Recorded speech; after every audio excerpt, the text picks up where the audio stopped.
right, you guys. I have a friend of mine who has given me one of the best suggestions on a book that I needed to buy. And I was speechless when I found out about it. And I love it. Mr. Russell Lissau. How are you? I'm good. How are you? Good. Glad to be back at ASIN for my second year in a row. I'm having a great show. I know. I was looking forward to seeing you. So, what's been going on since we last spoke? Well, the last time I saw you would have been last May, and there's been a lot going on. I'm still working on comics, having some good stuff coming out, which I'm really proud of. Some independent work. I'm branching out a little bit, not just doing the work for hire. Okay. That I'm really excited about. The book, of course, that you were talking about, that you were telling our fine people about, is Comic Book Tattoo from Image Comics. Awesome. It's about Tori Amos's music, and it's just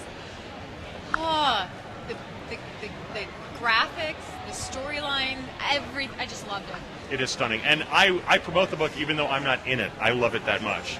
It's beautiful stuff. But I've been working on the Batman Strikes. My run on the Batman Strikes ended. The series ended at number 50. So I did a couple more issues late last year that I'm really excited about. I was very happy with those. My first Green Lantern team up. Never written GL before, and it was cool. Nerd cool. It was awesome. I've also done 2 independent stories that I'm really proud of. One is in a book that's coming out this summer, hopefully July or August, called Hope Hero Initiative. It's put out by Ronin Studios, and it's raising money for the Hero Initiative, which is the charity that helps Golden Age creators who have fallen down on hard times. They've got health problems. I wrote I've got to think about this, I think a 5 or 6 page story that's penciled by Tom Nguyen, who's worked on Batman and Ghostbusters. Tom's also a Midwesterner, and we've been friends for a couple of years, and we've wanted to work together, and we finally got a chance to do it. I also did a story that I can't tell you how excited I am about, that hopefully we'll be seeing publication later this year in an anthology called Work. And it is an anthology of short stories based on songs about the working experience. So coal miners, shipbuilders, soldiers, the occasional prostitute, because they work too. It is the world's oldest profession. There might be one. In fact, I think one of the stories takes place in like turn of the century Paris, so we might see some burlesque. But my story is called The 29, and it is based on the true story of the actual wreck of the Edmund Fitzgerald. Which was, everybody knows the song, but that was a real maritime disaster. And I did a ton of research and wrote my story about the 29 men who died on the Edmund Fitzgerald. And it was a story that I'm really, really proud of. My favorite thing about that story, when I pitched it, the editor immediately said yes, but he said, I challenge you to do it in 29 panels. And I did. So I told the story about the 29 men in 29 panels, and I'm very excited about that. Yeah. Let us know when it comes out. I will. I promise I will. You got my email? You'll be hearing from me, ma'am. Awesome. And I'm also doing work for, I hope to be doing work for Batman Brave and the Bold, which is the new DC Comics book that ties into the new cartoon that's on the CN, the Cartoon Network. They've opened the pitching process to new writers. To different writers. It was a closed team at first, and they're expanding who they're taking work from. And I've pitched 3 pitches, and one of them my editor likes a lot. So I'm hoping we're going to be seeing that story hopefully this summer or by the end of the year. I'm keeping my fingers crossed. And got a lot of irons in the fire. I was going to say, you've got a lot that's been going on. I have been. Good. That's a good thing, though. It is. It's certainly a lot better than sitting home and twiddling my thumbs. Yeah. Now, how does one make the transition from newspaper to comic books? It's not an uncommon transition. There have been a lot of newspaper reporters and journalists in general who have made the jump to comics. Warren Ellis, Mark Waid are 2 that come to mind, and both heroes of mine as writers. I've been a comic book reader since I was 6. I've always loved comics. I've been a paid professional journalist since I was in college. I've been writing professionally since I was 19. Wow. And writing a lot about comics, too. I was the go-to guy at my newspaper. Every time there was a new Spider-Man movie or the Iron Man movie or the Hulk, hey, who's the nerd in the office who has the answers to these questions? I'm your man. And I got to know people like James O'Barr, Jeff Loeb, Tim Sale, because I'd write about their books. If I liked their comics, I'd try to do a story about them. I advanced Wizard World every year for the newspaper, and got to know these guys. And through the interview process, they realized I'm a good writer. that I knew my chops, that I had the chops, and that I loved comics, and that I understood how comics get made. And it was people like Jeff and Tim, Devin Grayson in particular, who encouraged me to start pitching to their editors and realized that I had the chops, I understood the business, well, why not start pitching? And I started going to Wizard World not just as a fan, but as an aspiring professional. I met editors, tried to look professional, shook hands, tried not to have the flop sweat, and got to know editors pretty well, and they encouraged me to pitch. And after like 6 months, 9 months of pitching, I got my first assignment, which was back in 2005. And then it was like a year before I got my second assignment, but eventually I got a second assignment, and a third, and a fourth, and now I'm sitting with you. No, you really can't. And my story is an unusual story. You normally don't break in with Batman. Right. And it's hurt me a little bit too, because I don't have the experience of working my way up from the indie level and putting out a body of work. And I'm not complaining about this, I got thrown into the deep end of the pool pretty quickly and had to kind of learn on the go. No, it was a terrific honor. I mean, I've always loved Batman. He's always been my favorite hero. For my first assignment to be a Batman story, I flipped out. I mean, could not believe that I was that lucky. Absolutely. Absolutely.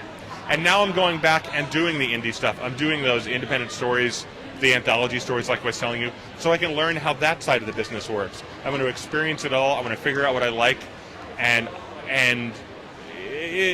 expand my repertoire, as it were, and learn how to do all those things so I can do my job better. Thank you. Okay, good. Now, who enjoys Batman more, you or your daughter?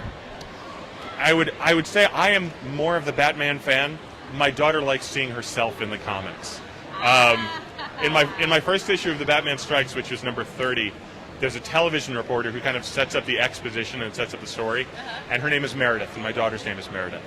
And I created that character and have since brought her back in Batman Strikes number 46, which was a Killer Croc, Killer Croc Beauty and the Beast story, in which Croc falls in love with Meredith. And my good friend Josh threw Meredith into one of his stories as well, which was very exciting. So she is now a character within the Batman Strikes universe. It's not even just my world. She's out there. And Meredith loves seeing herself in comics. She's 7. She just turned 7. And every time I've got a new book, she's very excited.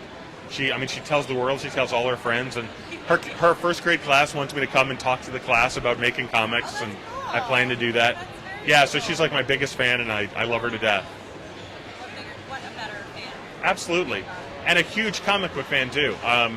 She reads Tiny Titans. She reads Supergirl Cosmic Adventures in the 8th grade. She reads Scary Godmother. She's for a 7-year-old, she's got a wide palette, and will read anything. And I steer her to the good stuff. Now, can some parts of Chicago be known as Gotham? Everybody who's worked in the Bat universe, and particularly at DC, you look at the two cities that are most known in the DC universe. They're Metropolis and Gotham. Gotham could easily be mistaken for New York, but it's clear that it's Chicago. Metropolis is New York City. It's big, it's bright, it's beautiful, it's the standard. Whereas Chicago, for better or for worse, is all of those things, but it's also got a darker history. The gangsters, Prohibition, Al Capone. And if you look at the architecture of Gotham City as opposed to the architecture of Metropolis, it's Chicago Gothic architecture. And that was designed from the beginning. The architecture of Gotham City has always been Chicago's architecture. And I've been able to throw 2 Chicago landmarks into my Gotham City. Batman Strikes number 30 takes place at the Art Institute of Gotham, and it's the Art Institute of Chicago.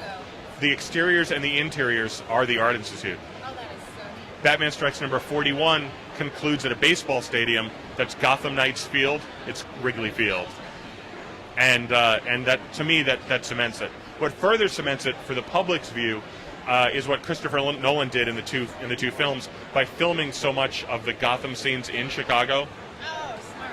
That you can see the Sears Tower, that you can see the I don't know if you can see the Hancock, but there was a scene that actually takes place in Hong Kong where I think it's one of the Hong Kong scenes, where Batman is standing on a rooftop kind of surveying the city, and it's the top of the Sears Tower. Because it's the best vantage point in Chicago.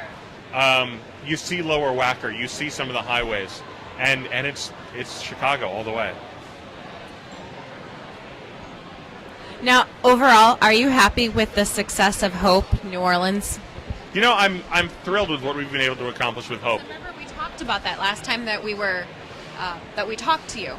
Because you were just talking about and starting it out. Sure. I mean, the book has raised about $2,500 for the Southeast Louisiana chapter of the Red Cross, and I think that's terrific. I mean, it's not $1 million, it's not $10,000, but it's something. And I can tell I sell this book by saying, look, it's the only book you can buy that's helping the Louisiana Red Cross. And Katrina was 4 years ago, and those people still need help. But they don't just help Katrina victims. You have a house fire, you have a flood, you have any kind of problems, and the Red Cross is there for you. And you don't know you need the Red Cross until you need the Red Cross. And speaking as someone who has received Red Cross aid, you need to be grateful that they're there. I'm thrilled that the book has sold as well as it's sold. I wish it was selling better. There's nothing you can do about that.